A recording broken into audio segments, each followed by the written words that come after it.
This is the split stance kettlebell swap.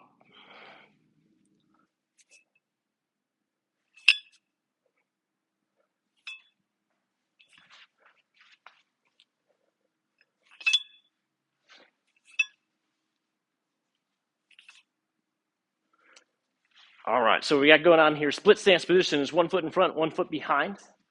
You're gonna find a depth that you can maintain. So if I can, I'm gonna be just a couple inches above the ground with my back knee. If that's a little intense though, I'm gonna start to creep up to a little taller of standing.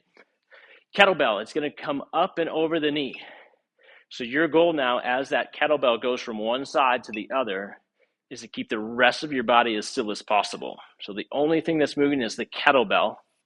You're gonna feel a lot of work through the hips, the glutes, through your quads, and then a little bit through your core, trying not to lean side to side. So if I go from the side here, got one in front, one behind. Kettlebell's coming up and over. I'm gonna drop it to the other side, but not letting that pull or tip me out of that position.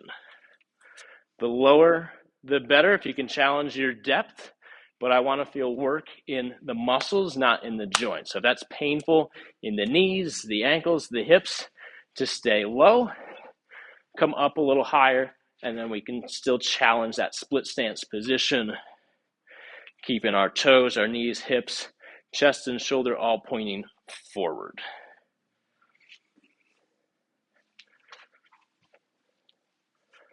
All right, you want a kettlebell that's fairly heavy, that is going to make you work every time you switch sides, but not so heavy where you're wobbling all over the place for your time. That's the split stance kettlebell swap.